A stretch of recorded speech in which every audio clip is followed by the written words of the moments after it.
Assalamualaikum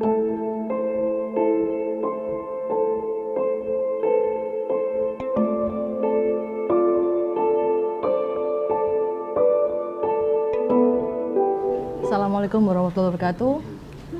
Selamat siang teman Jawa semua. Saya Dr. Mevi Isnoviana, kebetulan saya juga bergabung di ID Cabang Surabaya. Baik, materi hari ini adalah kita bicara tentang apa sih yang bisa dilakukan oleh dokter praktek mandiri atau dokter puskesmas atau dokter PPK 1. Tadi mungkin sudah disampaikan oleh teman-teman sejawat yang lain. Jadi di sini saya memang menampilkan ada definisi, cara penularan, dan apa yang harus dilakukan. Mungkin saya akan lewati aja ya, karena sepertinya sama dengan yang lain. COVID-19 itu apa sih? Intinya bisa dibaca sendiri, dan ini nanti mungkin akan bisa di-download. Kira-kira kita akan sampaikan ini, jadi kasus terkontaminasi mungkin update saya tanggal 5, harus sekarang sudah lewat dari ini. Oke, kemudian COVID clinical manifestasinya seperti apa, saya akan lewati saja. Kemudian gejalanya, nah gejalanya ini kadang ada asimptomatis, kemudian gejala awal, pneumonia, dan akhirnya ada inflamasi. Yang sering kita temui mungkin adalah gejala-gejala asimptomatis, terutama kalau kita berada di PPK 1 ya. Saya sendiri juga bekerja di klinik, jadi kadang-kadang kita sering menemui hal-hal seperti ini. Jadi memang kenapa sih kita penting banget kita sebagai dokter itu, dokter di tingkat otomatis kita adalah di paling awal ya, di gerbang paling depan.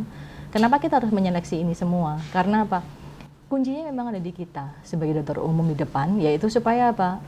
Tidak berusaha untuk menemukan dan berusaha untuk memutus mata rantai.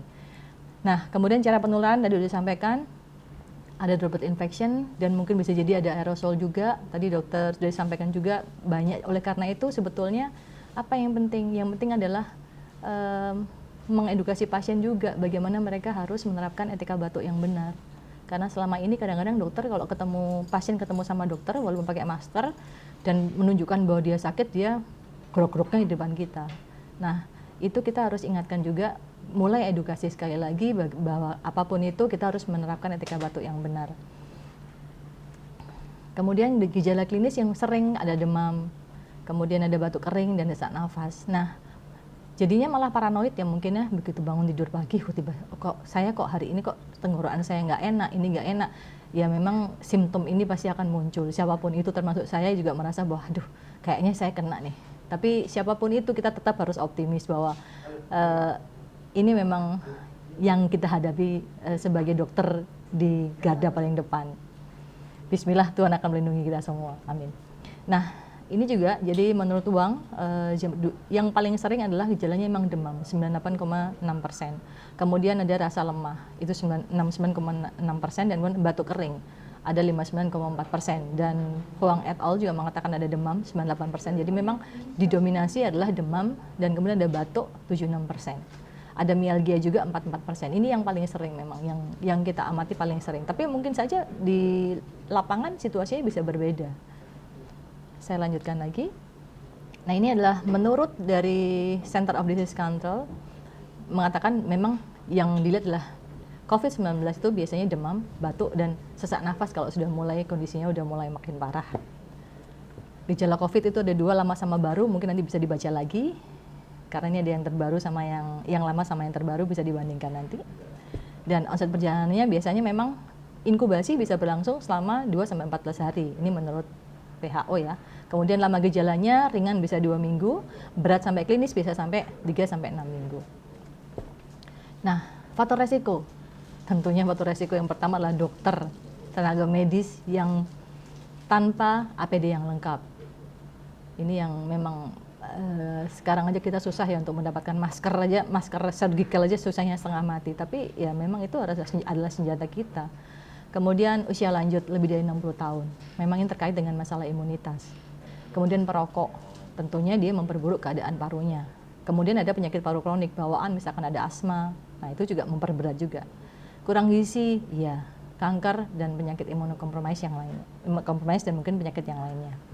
Nah, dokter umum di depan tentunya harus tahu dulu, karena kita tahu bahwa diagnosa itu ditegakkan dengan apa? Anamnesa yang paling utama, kemudian gejala klinis, dan ini kalau COVID ya riwayat perjalanannya. Itu kunci utama di poin kita mengatakan bahwa ini pasien ini COVID. Kemudian bisa dilanjutkan dengan pemeriksaan fisik. pemeriksaan penunjang, lab, biasanya yang kita lihat adalah darah lengkap, apalagi kita sebagai dokter di layan terdepan ya, pertama paling kita ngerujuknya ya laboratorium. Ini pun juga kalau misalkan kita dokter praktek mandiri, kita bisa minta pasiennya untuk laboratorium sendiri, untuk mengecek labnya sendiri. Kemudian kalau memang dirasa perlu, ya foto ronsen torak. Tapi saya rasa kalau foto ronsen torak mungkin kelasnya sudah masuk kalau ke arah rumah sakit ya. Yang penting kita lihat dari awal adalah darah lengkapnya dulu. Selanjutnya, ini lagi saya ingatkan, bahwa kita harus teliti dan hati-hati dalam mendiagnosa. Kenapa? Karena di awal banyak yang belum aware dengan COVID dan menganggap itu sebagai penyakit flu biasa. Yang ternyata COVID-19. Itulah akibatnya kenapa penyakit ini merebaknya, kita mungkin terlambat menyadarinya.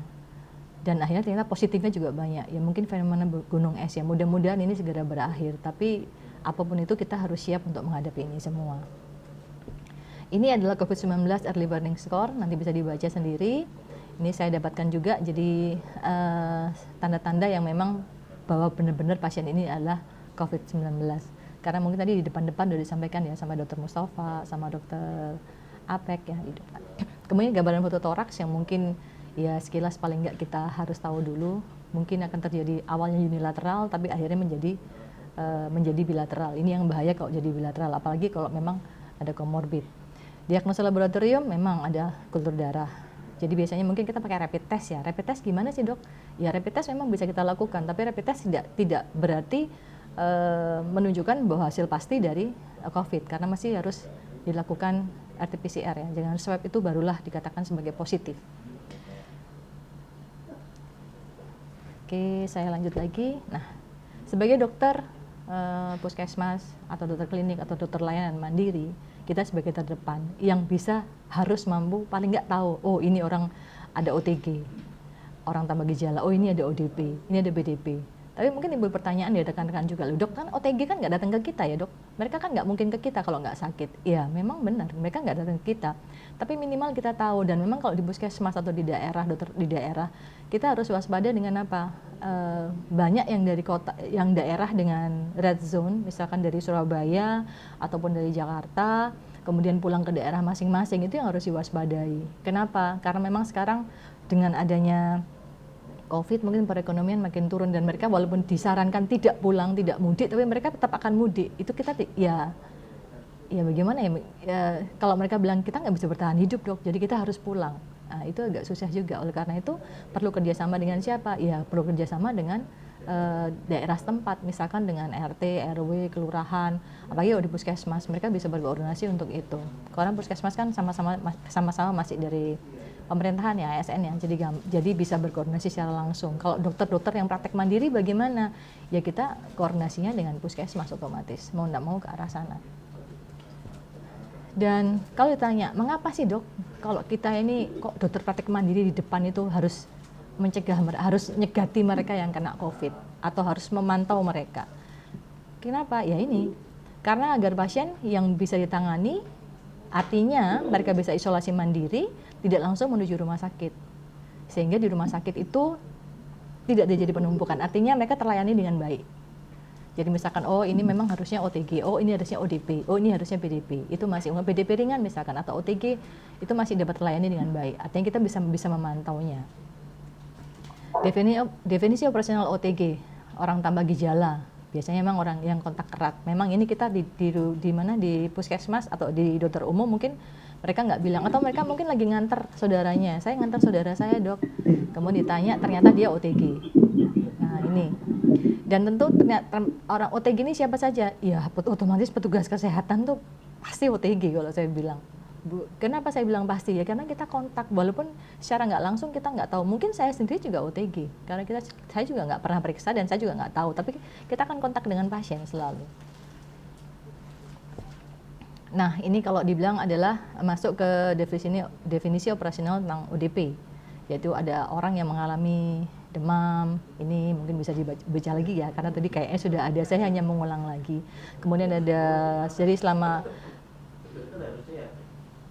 karena itu penting sekali bahwa sebagai dokter itu tentunya ya kita sendiri jangan sampai kita sakit, atau paling nggak mencegah supaya kita nggak jadi sakit, ya kita harus jaga diri sendiri dulu gitu loh. Ibaratnya kalau orang perang ya kita harus mempersiapkan alat-alat untuk kita sendiri. Kenapa saya singgung ini? Karena banyak yang bicara tentang saya nggak dapat masker dok, saya nggak dapat ini dok, saya nggak punya ini dok, terus saya harus meriksa pasien gimana? Itu yang sering muncul. Terus apakah saya harus nggak praktek dok kalau seperti ini? Nanti saya jawab di selanjutnya ya. Jadi ini adalah orang dalam tadi masih orang pemantauan. Jadi kita beritahu juga bahwa sebaiknya mereka isolasi mandiri. Mau nggak mau begini, karena kita juga nggak bisa ngelepas, oh ini batuk pilek biasa ya sudah dipulangkan saja. Tapi tanpa kita membekali mereka dengan bahwa mereka harus isolasi mandiri, itu bahaya. Karena kalau sampai mereka tidak sadar bahwa mereka sakit, artinya mereka bilang, oh aku nggak apa-apa, dan kemana-mana, ya itu tadi, tambah banyak. Penularannya tambah semakin besar.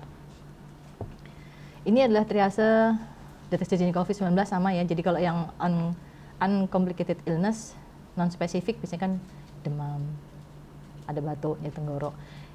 Rata-rata yang tidak terdeteksi adalah mereka yang apa? Yang saya kebetulan kalau di klinik kami sih kita lihatnya ya rata-rata kita dianggap ispa biasa, tapi saya nggak berani nganggap ispa biasa, jadi saya tetap harus ada isolasi mandiri, dan kita kita pantau paling nggak. Kalau di puskesmas mungkin ada formnya ya, jadi bisa di formnya dan bisa dibagi, ada formnya, dipantau tiap hari bagaimana. Kalau saya sih kalau di klinik ya cukup kita per telepon, artinya bagaimana Bu kondisinya hari ini, bagaimana Bapak kondisinya hari ini.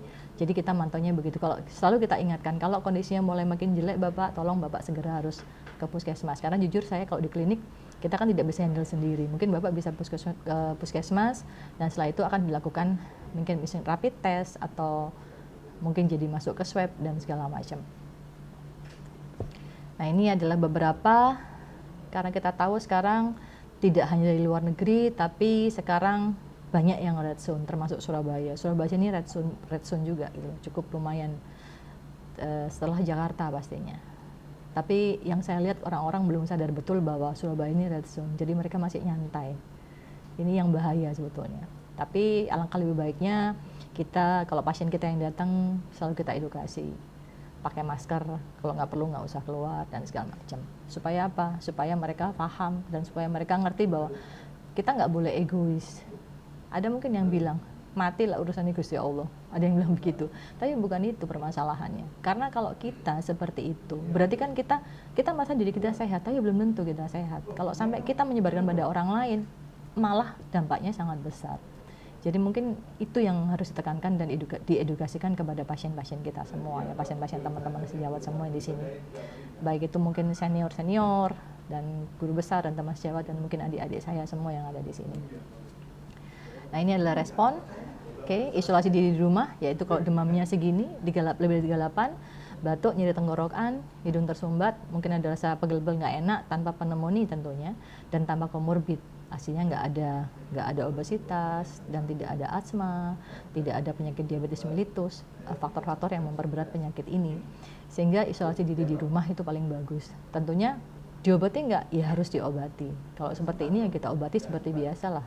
Kita punya protap kan, kalau misalkan batuk ya kita obati dengan panas, batuk kita obati dengan sesuai dengan yang kita dapatkan pada saat kita sekolah dan kita terapkan di klinik masing-masing. Nah kalau berat ya, oleh karena itu kenapa penting banget kontak sama pasien, supaya kita bisa mengatakan, oh Bapak sudah waktunya harus berangkat ke rumah sakit. Nah permasalahannya nanti, dok yang rujuk siapa?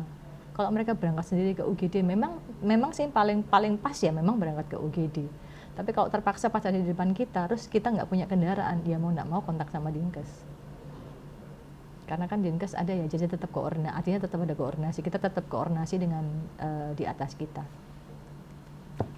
Nah ini adalah tadi kategori tanpa gejala, tindakannya adalah karantina mandiri, ada pemeriksaan spesimen. Nah kalau di sini memang kemarin saya mengikuti seminar online ya, jadi saya ambil dari situ juga slide-nya. Ada kalau puskesmas melakukan pemantauan setiap hari kurang lebih selama 2 minggu. Mereka punya form pemantauan. Kalau kita dokter yang praktek mandiri, kadang-kadang kan nggak punya, tapi mau nggak mau ya kita harus tetap kontak mereka minimal per telepon lah, nanya.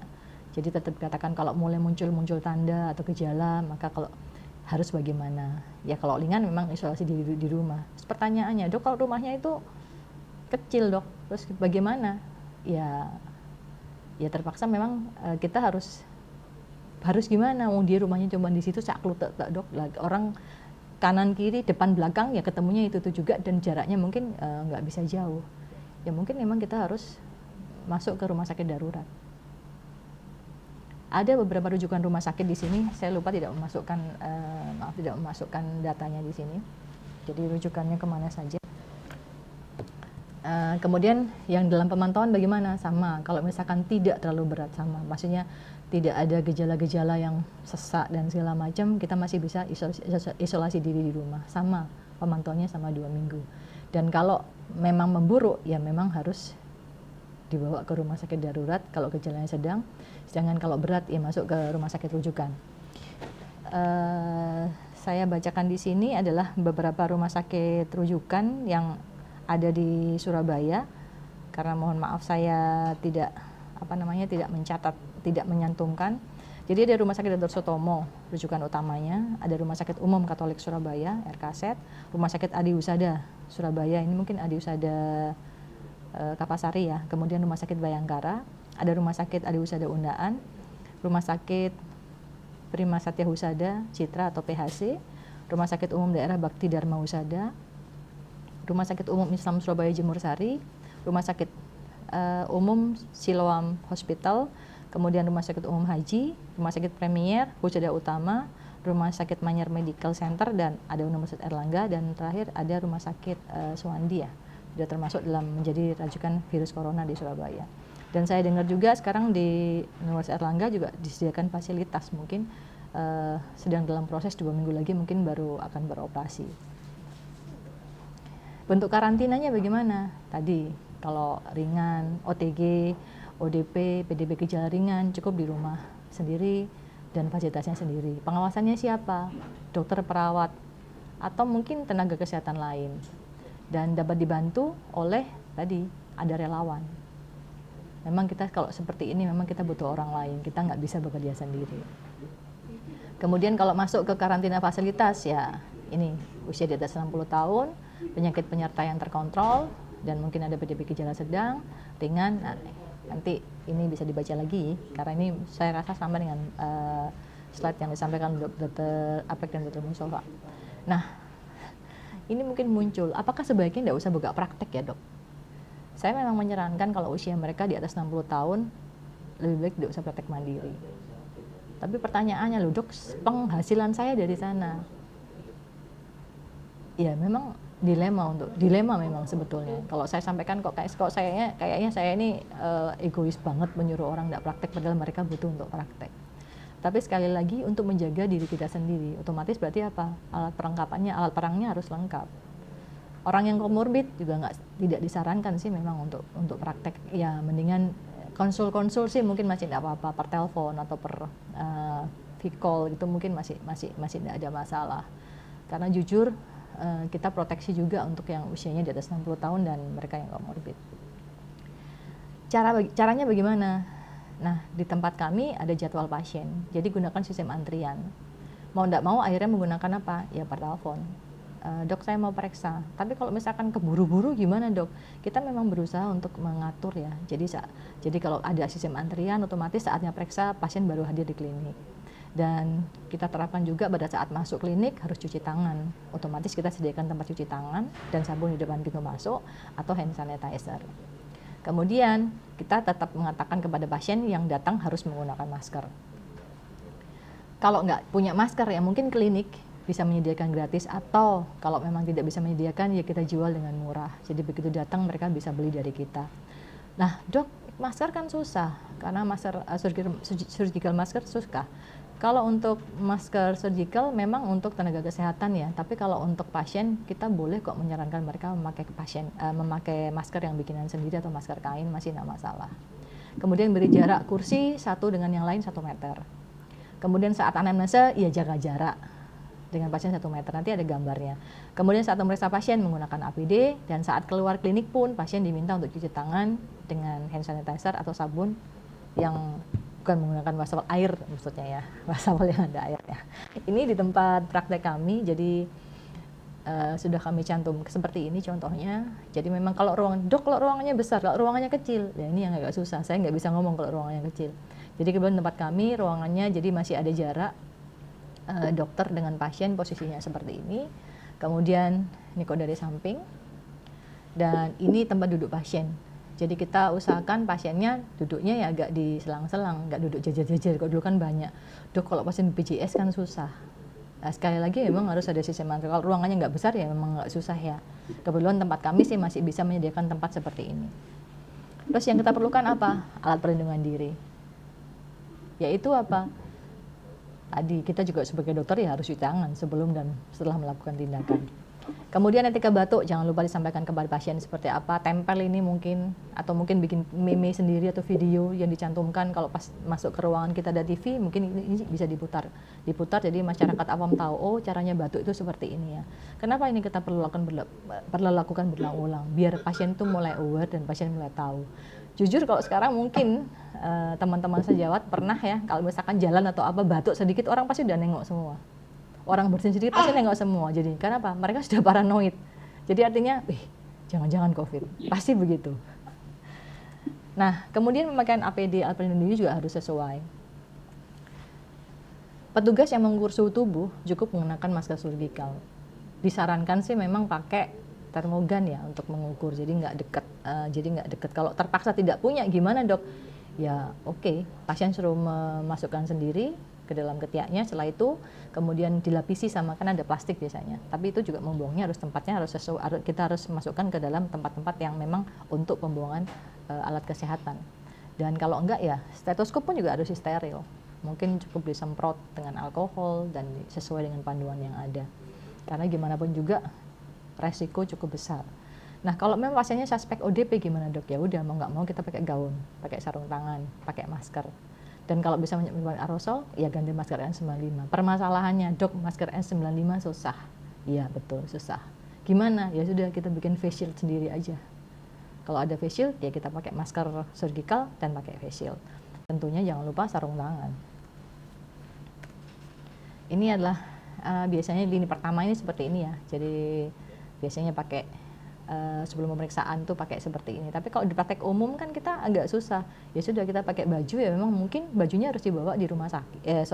Di dalam klinik, dan baju itu dipakai di situ. Setelah selesai kita bungkus, terus kita ganti baju, kita bawa pulang, kita masukin di rumah pun ya kita harus cuci dulu. Dan itu baju langsung masuk ke mesin cuci atau masuk ke bak berisi air sabun ya. Jadi langsung kita bersihkan. Nah ini adalah alat perlindungan APD yang dari WHO, ada beberapa ini. Memang bagi kita dokter umum, saya nggak tahu ini berapa banyak teman kita sejauh dokter umum yang kena, kayaknya sudah banyak. Jadi kita harus hati-hati. Memang alat perlindungan diri yang paling maksimal apa sih dok? Masker, face shield mungkin. Jadi masker dan face shield itu yang kita bisa, dan mungkin sarung tangan yang mestinya. Ini kalau pasien suspek bagaimana? Ya siapkan ruangan untuk memeriksa. Permasalahannya ruangannya nggak ada. Kalau ruangannya ada, ya kita biarkan, kita buka jendela, kita siapkan ruangan. Jadi begitu pasien ini suspek, kita pisahkan dari yang lain, masuk ke ruangan yang satunya. Tapi kadang-kadang kalau tempat praktek kita hanya satu, ruangannya cuma satu, kalau dia suspek bagaimana? Ya kita, karena saya adalah dokter yang ada di klinik, bukan klinik yang bukan punya pemerintah, saya bukan di puskesmas, ya saya sarankan memang pasiennya harus ke puskesmas. Tapi kalau kita lepas gitu, apakah pasiennya nanti langsung ke puskesmas? Nah ini walau-walau kadang-kadang kita nggak bisa. Kadang pasien saya nggak mau dok kalau ke puskesmas. Tapi ya kita harus sarankan, kita harus beri pengertian. Oh saya ke rumah sakit aja ya dok. Kita kan tidak bisa. Memang kita berusaha semaksimal mungkin bagaimana caranya kita agar pasien-pasien ini yang datang ke kita tidak lepas begitu saja, tapi kita kontrol. Artinya kita sampai di mana pasien-pasien ini. Karena kalau kita lepas begitu saja itu tanggung jawab kita semua. Berarti selingkungan kita semua pasti kena. Kita kan nggak pingin lingkungan kita juga kena. Jadi mau nggak mau ya tadi. Ya sudah Pak, ini jadi harus isolasi mandiri misalkan harus begitu atau bagaimana. Yang penting buat pasien adalah edukasi, sosial atau physical distancing, kemudian stay at home, cuci tangan, etika batuk, dan isolasi mandiri. Ini yang edukasi yang harus dilakukan kita sebagai dokter umum yang kita sampaikan kepada pasien. Ini adalah contoh cuci tangan yang betul, jangan lupa ya 20 detik. Karena kalau nggak 20 detik percuma. Jadi 20 detik, 20 sampai 30 detik. Kalau yang pakai air bisa sampai berarti bisa sampai 40 sampai 60 detik. Loh dok, kan buang-buang air dong kalau begitu dok. Karena kalau kita air mengalir, kadang-kadang kita suka lupa ya, kita begitu nyuci, kerannya dibuka, kita cuci aja airnya mengalir. Ya pada saat kita pakai sabun ya kerannya ditutup lagi pakai siku kita. Kita sendiri harus mengawali ini karena jujur kita adalah role model buat pasien kita juga.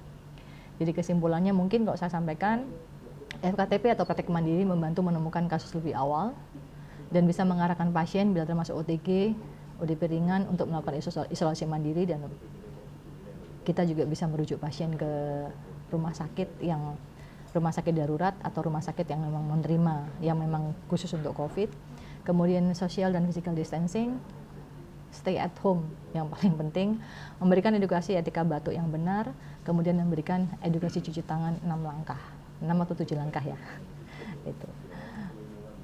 Baik, terima kasih. Mungkin dari saya hanya itu. Mudah-mudahan apa yang saya sampaikan ini paling tidak bisa bermanfaat buat kita semua. Saya akhiri. Wabillahi taufiq wal hidayah. Wassalamualaikum warahmatullahi wabarakatuh. Ya, selamat siang dokter. Ya, selamat siang dokter Didin. Saya mau nanya tentang OTG nih dok. Oke. Ya, yang ini merupakan kriteria baru ya kalau yang dipandu OTG ya. Ya.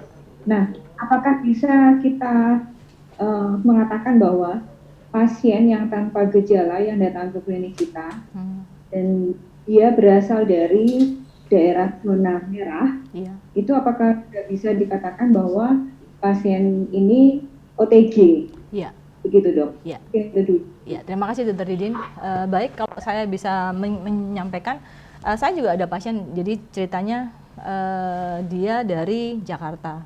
Yang pasti kan kita juga zona merah. Walaupun dia tanpa gejala, saya tetap mensuspek dia sebagai OTG dan saya menyarankan dia untuk isolasi mandiri. Bukan apa-apa sih, kita proteksi aja.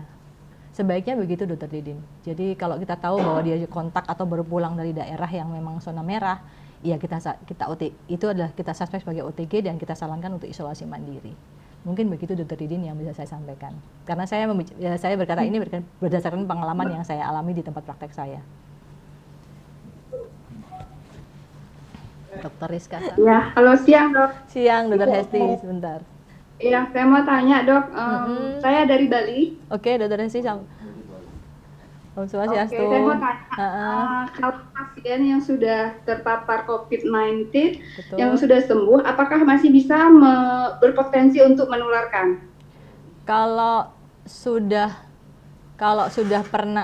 sembuh sih dia sudah punya antibodi untuk dirinya sendiri. Sedangkan kalau pertanyaannya apakah dia bisa menularkan, saya rasa mungkin tetap harus proteksi diri ya. Apapun itu, sementara kondisi seperti ini saya rasa tetap harus pakai masker dalam hal ini. Walaupun dia sudah sembuh positif, tapi ternyata di Cina sendiri mereka yang positif ternyata bisa kambuh lagi.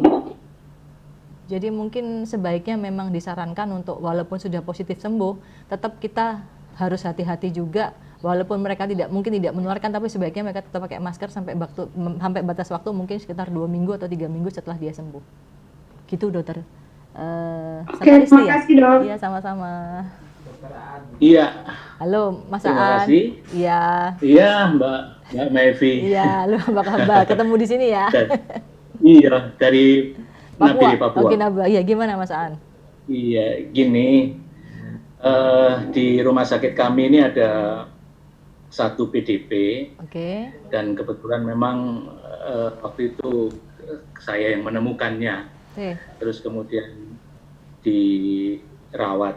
Nah, pertanyaan saya, sampai hari ini pasien ini belum mendapatkan status yang jelas. Oke. Iya, jadi apakah sudah positif COVID atau enggak? Oke. Kami tidak tahu. Oke.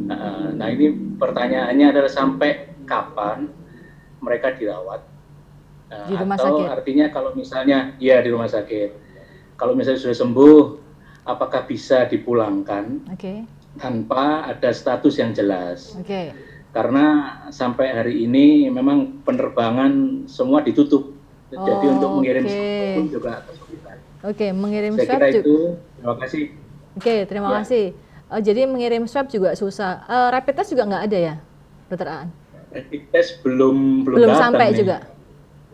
Iya. Kalau seperti ini emang agak susah ya, Dokter Aan. Kalau misalkan kita lepas kondisinya, tapi status fisiknya bagus. Artinya kondisi fisiknya bagus.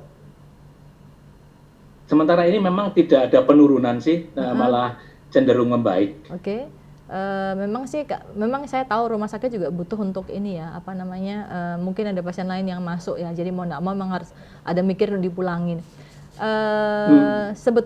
Kalau saran saya, Dokter Aan, mohon maaf karena memang mungkin kompetensi saya adalah di sini, tapi sebaiknya kontak dengan dinas kesehatan setempat rasanya, dinas setempat, karena mereka biasanya akan bisa memberikan panduan atau petunjuk.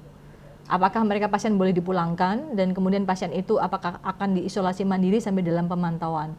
Kalau kondisi misalkan di rumah sakit memang bednya terbatas dan memang dia diisolasi mandiri dia bisa, mungkin bisa dilakukan, tapi tentunya sebelumnya harus konsultasi dengan dinas kesehatan dulu. Mungkin saran saya begitu ya, Dokter Aan. Oke. Ya, baik. Terima kasih. Terima kasih Mas Aan, sampai ketemu ya. Ya, sampai ketemu. Dokter Dini Hapsari. Oke, Dokter Dini Hapsari, monggo. Ya, terima kasih. Dokter Messi mau menanyakan untuk early warning score yang tadi sudah di-share. Untuk pasien yang highly suspected dengan nilai lebih dari atau sama dengan 10, itu untuk prosedurnya lebih baik kita langsung rujuk ke rumah sakit rujukan atau bagaimana, Dok? Sebentar, saya cek lagi mau tadi. Jadi di sini Jadi kalau lebih dari 10 ya memang saran saya ya rujuk rumah sakit lah. Dokter Dini di mana ya, Nyun Sewu? Posisi Surabaya atau di luar kota? Saya di Kabupaten Kediri. Kabupaten Kediri. Iya, saran saya sih ya rujuk ke rumah sakit rujukan yang ada di Kediri. Karena lebih. Saya di Kabupaten Kediri. Oke, Kabupaten Kediri berarti rumah sakit rujukannya harus kemana? Pare. Iya, rumah sakit Pare. Pare ya? Ada yang di kota, ada 2 juga. Tapi biasanya itu sudah penuh. Duluan gitu. Tapi memang sebaiknya sekarang posisinya Dokter Dini Nyun Sewu di puskesmas atau di rumah sakit? Puskesmas. Oke. Saya di puskesmas. Koordinasi dengan dinas kesehatan setempat ya, Dokter Dini ya. Jadi koordinasi dengan mereka supaya arahannya bagaimana. Karena biasanya tiap kabupaten atau tiap pemerintah daerah punya kebijakan sendiri. Mungkin saya hanya bisa membantu jawab sampai di sini, Dokter Dini. Terima kasih pertanyaannya. Sehat selalu ya, Dok. Ya, terima kasih. Ya, terima kasih. Baik, teman-teman semuanya, kalau tidak ada pertanyaan lagi, insya Allah ini akan kita share materinya dan tunggu aja nanti akan diberitahu lewat grup. Jadi kalau tidak ada pertanyaan lagi, terima kasih atas perhatiannya dan mudah-mudahan yang saya sampaikan ini manfaat dan tetap sehat selalu karena kita garda terdepan. Jangan lupa kita sama-sama berdoa juga agar COVID ini segera berakhir. Baik, terima kasih. Saya akhiri. Wabillahi taufiq wal hidayah. Wassalamualaikum warahmatullahi wabarakatuh.